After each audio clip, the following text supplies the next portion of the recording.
Hi there. Before we jump into this episode, just to let you know that the most oft-asked question since coming back from Medjugorje is, you guys going back anytime soon? The answer is now officially, yeah, we are.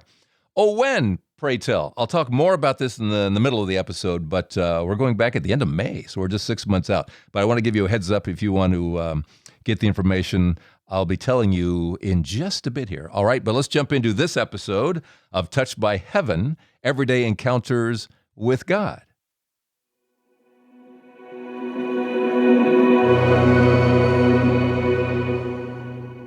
One afternoon, I was making dinner, and out of nowhere, all the children came into the kitchen. All of them.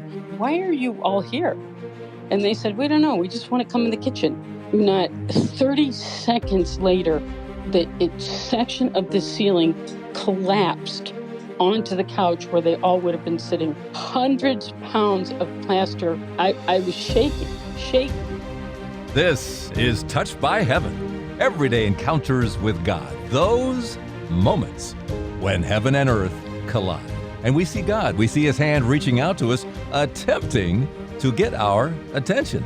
Welcome to episode 236. I'm your host, Trapper Jack. We have angels today, heaven's superheroes. They are super, and we love our superheroes. They're all over the place. We've never had so many superheroes. Growing up, Superman was my guy, you know? Love how the cape completed the ensemble, don't you think? I would be out in the backyard, towel down my back, bending rods of black licorice in my bare hands, bullets bouncing off my chest. Well, in the movies, it was funny. You see the bullets bouncing off the chest. And as has been pointed out many times, the bad guy, his gun empty of bullets, would then throw the gun at Superman's head, and Superman would duck. Why? Ow, you hurt me. I don't think so, you know? But today it's angels. They are superheroes. They are saving lives in this episode. Mary has 8 kids, and their angels have saved their lives on multiple occasions, as you will hear. Mary and I live in the same area, Cleveland, which, by the way, in case you don't know, is where Superman comes from. Mary's former pastor is my current pastor, Father Phil. And so he's like, well, what brings you here? And I said, you know what? I've been to Lourdes, and I knew you're St. Bernadette. And I said, I was actually listening to Trapper Jack's podcast. And I said, it inspired me to come and meet with you. And he said, do you know he's here? And I said, no. And he goes, would you like to meet him? And I said, oh my gosh, I'd love to meet him. And that's how I met you that morning. Yeah, I love how he came up to me and said, I found your listener. And I said, well, I know it's not you. so we like to spar. A little sparring going on there. Sure, yes. Okay. I know him pretty well. So, yes. So I have 8 children. Mary had a rule. It had to do with television, limited television, 1 hour a day. That was it, 1 hour a day. And she would have that hour during the hour when she was fixing dinner for everybody, okay? From 5 to 6 when I'm making dinner. This time it was 1996, and I had 6 children. This was a school night. And so they all looked forward to watching TV at that time. It was the only time they were allowed to. And this one afternoon, I was making dinner, and out of nowhere, all the children came into the kitchen, all of them. And this was my time where I didn't have the kids around me. And so it was dinner time. And I said, why are you all here? And they said, we don't know. We just want to come in the kitchen. Trapper, not 30 seconds later, the section of the ceiling collapsed onto the couch where they all would have been sitting had they been in there watching TV. And I'm talking hundreds of pounds of plaster with thick mesh.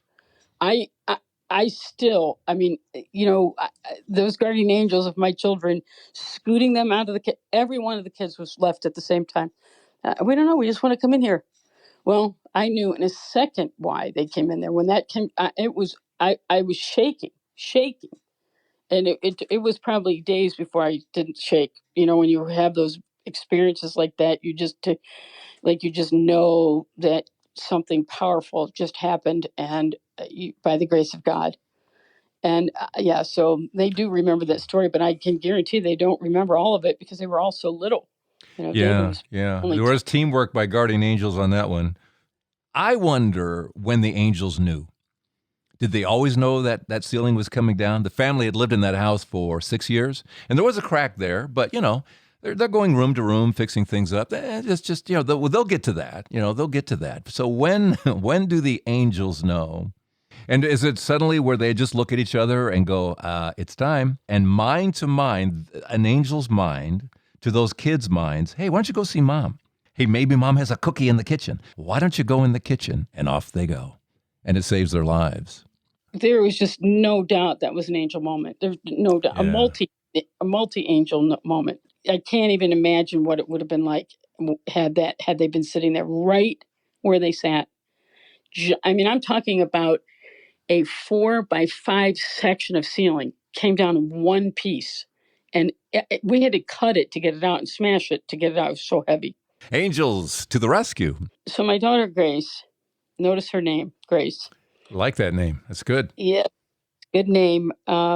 She was in the 8th grade at St. Anne's, and she went to her confirmation retreat. And when she came out of the retreat, she said, "I don't think this Catholic thing is good for me." And I've come to realize, 'cause she's now 25, that each of us have our own faith journey. And you talk about this on your podcast, and I know you understand what I'm talking about. And she did end up getting confirmed, but she's always been kind of standoffish, if you will. And as you have said, for everyone that comes in, 6 leave. And she definitely is one on the track of I don't really believe. So she goes to college, and she goes to a Catholic college, and which I have to laugh because she's, it's like of all the schools you pick, Why you go why did she pick which one she go to? Villanova. So the girl that has problems with Catholicism heads to Villanova. That says something. Heads to Villanova, and I Okay. think over the years, I keep saying, I would tell her, she'd have these struggles, and she had a handful of bad things happen to her, and she's very, very discouraged. And I have encouraged her, lean on God. He's always there. He's always there for you. He's waiting for you. He's there, And so one day I'm at Mass at St. Anne's, and Father Matt gives this homily and talks about the same thing, but a different angle. And I loved his angle. And he starts the homily saying, um, superheroes. He starts it out with superheroes, and he's like, my favorite. And he goes through the superheroes. He goes, my favorite is Batman, because Batman has doesn't have any given powers. He just is himself, and he takes what the gifts he has. And so I call Grace after Mass, and I tell her about this. I tell him about the Batman thing. I said, you know what? Just ask for a sign. I said, ask for a sign, and you'll be given a sign. Trust me, you're going to be given a sign. She's like, okay, okay. She calls me about an hour later. She's on this garden walk in Philadelphia, and she comes around the corner at her very first garden. And as she turns the corner, there's a commercial garage door with a Batman logo painted on it.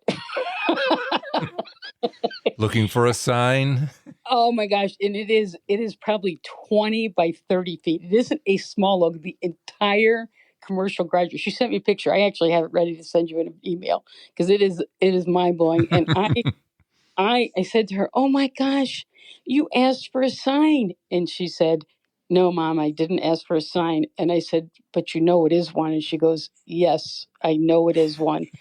Fast forward another 6 months, she's on a trip with her cousin, and they're going out west, and they get in this accident, and it's basically a hit and run, a minor accident. She's in a rental car, and there's this truck that is coming behind her, and the guy gets out of the truck, and he says, "I saw the whole thing, and make your police report, and I'll be your witness." And so she's very shaken and stuff, and she's looking up at him, and she sees something on his neck, and she said, "Can I see what's on your neck?" And so he had like a high collar, and so he pulled it down. It was a Batman tattoo.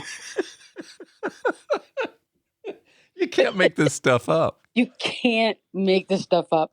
But she said, I just cannot get over this Batman thing. And I'm like, another 6 months later, she said, I went to this cafe that I go to all the time. And she's sitting there, and she's like, I've been to this cafe probably 10 times. I'm sitting at the cafe, and a book hits me on the head. Guess what the book was? Batman. Wait, where'd the book come from? there's a shelf like stuff, knickknacks up above Yeah. the table along the wall. Yeah. She's like, I can't even believe it. I'm like, wow, that is just crazy. I mean, at this point, Grace has to be going, are you kidding me now? Yes, she, and I keep praying for her. She's come a long way, and it's just a matter of being patient in God's time. And that is the one thing that I know, it's in God's time. And she has come a long way. And yes, she knows that God's there, and she's being pulled back in. Not there yet. I'd love to say that she's a full conversion back, but not yet. No, and give, we have a lifetime to figure this out, and God gives us that lifetime. He has the DVR, as I say. He knows how this all ends. He knows what we need. Grace needs 3 hits of Batman, and then whatever else he has planned for her, and other things that aren't coincidence. And eventually, well, as with in my case, you have enough of these kinds of things happening, and you just start looking up, going, okay, you are there. You're not boring. You are talking to me. This is how God speaks to us. Yes. She said that when the book hit her, because I told her that I was going to tell her story. And I've already sent, before I even, I already sent her some of the podcasts, like, you got to listen to these podcasts. So I already sent them to her. And I said, by the way, I'm going to mention you when I write my email. And she's like, okay. And I said, is that okay? She goes, oh, please. So she'll be there. She'll get there. Her name is Grace. She's got St. Augustine. And you know the story of St. Augustine. St. Augustine should give every mom hope. Yes. Because here was a guy, what was his famous line? Chastity, but not today. Yeah. Basically, he was a wild man. Yes, he was a wild man. And he had what's his mom's name? Monica. St. Monica. And she just kept praying. And this is important because as you know, sometimes we can get all wrapped up with how God speaks to us in Scripture. But if the only way he spoke to us was in Scripture, most of us aren't reading it. Most of us aren't going to church. Most of us are just out here going through our day. So we got to get hit with a Batman book every now and then to go, huh? What? And God is so great. He does it. He does it. And she was all worried that, nobody would have ever asked her to be a godmother because, she's like, I'm not really sure. And, I know there's a God, and I'm trying to, and one of my sons asked her to be the godmother of my newest grandson. And I mean, if that wasn't a shot of, Joe for her, to, look at the path you're on. And, so I do think in God's time, it'll be, it can't not be true with everything that happened to her. And eventually we pray that over time, it was true with me over time. And it took a long time before I even wanted to open up a Bible. But something was real. Something was very real. And then you want to get to know who that guy is, the true superhero, not just Batman, Right. One, and I was listening to your story about the miraculous medal, and, and I think about your path, and I just want to say to you that it happened the way it's supposed to happen for you, because you may not be doing this podcast and touching all these lives. And, I'm very grateful because this is exactly what, when these stories happen, I tell them to my kids over and over and over again. And, I say, he's there. He's real for you. He's always there. And I wish I knew that. And when I was younger, I wish I knew and understood the magnitude of how much he loves us, just the way we are and where we are. He's there for everybody. And you make the point too. Trust the process. Trust the process. I do believe that all of us in our own way get our signs. And as I've said on the podcast, I went decades without acknowledging the signs. I was getting hit all over the place now. And there are people who could have gone through what Grace went through and went, and from that, I know I need to move to Hollywood. Yes. And I think I'm supposed to either write these things or produce these things, or maybe I'm supposed to go to New York because that's Gotham. I don't know. We can get a misread. Our discernment can really suck, But Grace sees it. Because of you, Grace is seeing it. And we have a number of stories from Mary that showcase the power of prayer. Like Michael has been hit by a car 3 times. Wow. We'll get to that in a second here. And the power of prayer, certainly coming up. I mentioned at the beginning of the episode that we are going back to Medjugorje, and I am thrilled that we're going. So here are the quick facts. In May, I love the fact we're going in May. May is the month of Mary. I love when we're going. We'll be there the 22nd through the 30th. I love we're staying with one of the visionaries once again, Maria, who was amazingly accessible. She has the daily apparitions, but she also has that apparition that's on the 25th, a much longer message from Mary. This is a message that goes out to the world, so we'll be there during that week. What else do I love? I love Paris in the springtime, but it has nothing to do with this trip. Okay, so I love the fact we're traveling with Aaron Chrysler once again, MedjugorjePilgrimage.life. I'll give you that website now. If only we knew how to spell Medjugorje. You know, it's just spelled like it sounds. Medjugorje. M-E-D, like medical, J-U-G, like jug, and then O-R-J-E, MedjugorjePilgrimage.life. The information is there. If you happen to book it by the end of the year 2022, you'll save $100, provided that you have typed the name Trapper into the message box when asking for your information. What else can I tell you? I've never had a trip stick with me like this one has. The insights that came with it, the insights that are still happening now, the things I am still processing, the things I experienced there. I mean, I'm serious. I'm still there in many ways. I am still there. It's just all the dots keep connecting to go back, and so we will be in May. MedjugorjePilgrimage.life, May 22nd through the 30th, and more information as we go. But I just wanted to give you a heads up right now. All right. Oh, also, Patreon shout out. Ironically, but not, was one of those on the trip with us. Rich. Thanks, Rich. Rich Faulkner was on the trip with his wife, Bonnie. We all had a great time there. And thanks, Rich, for coming aboard Patreon and helping us out on a monthly basis. If you'd like to do the same, you can come here to episode 236 or go to patreon.com and just search for Trapper Jack. And Mary has joined her friend Tony, who introduced the podcast to her. So thank you, Mary, for not only listening, but also taking part with these stories and supporting what we do. Yes, and I'm very happy that you do bring the point up about all faiths and that it is for everybody and not just Catholics and not just, and I love the Jewish girl who tells the Catholic to pray the rosary in one of your podcasts. I haven't seen her for a while. I gotta track her down. Yeah, she's praying her rosary. I love it. You gotta love it. You gotta love it. Oh my gosh, I think that was just so awesome. Like, yeah, it's not just a Catholic prayer. I agree. What your podcasts have done for the world.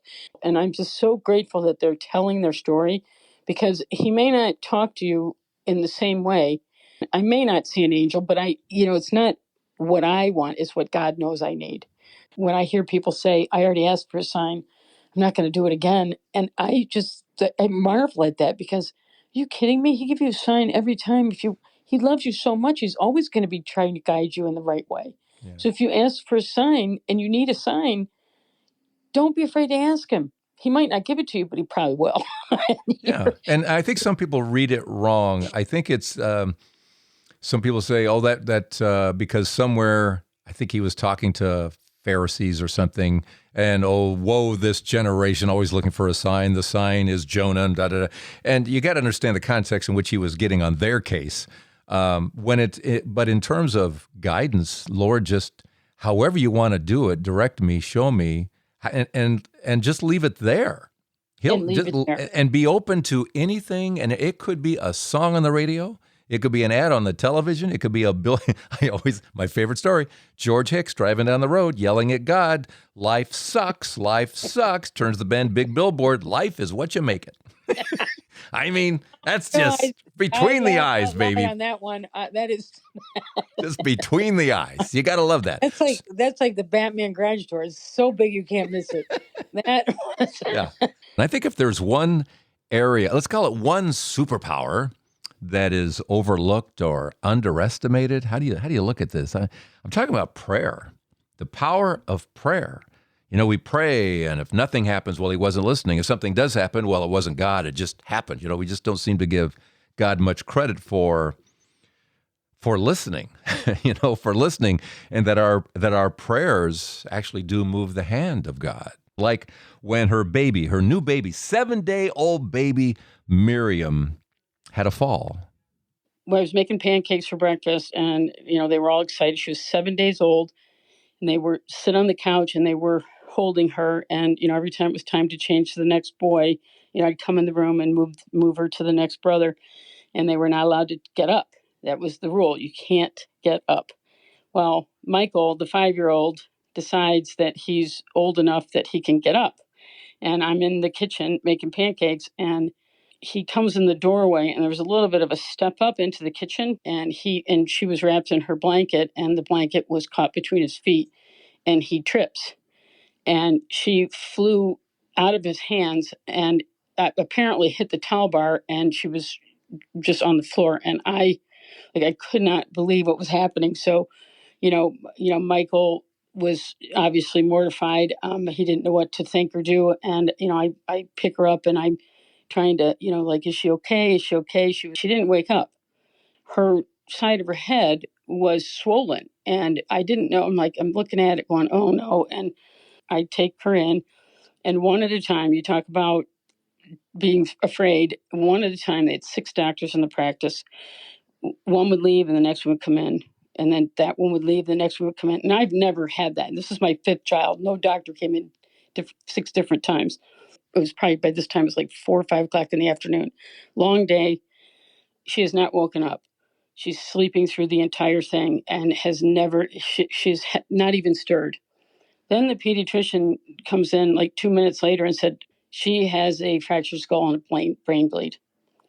And I did not know how to comprehend that. I'm like, what do we do here? And he's like, we're going to admit you and with the baby, and we will wait. It's more for observation. There's nothing we can do but just watch.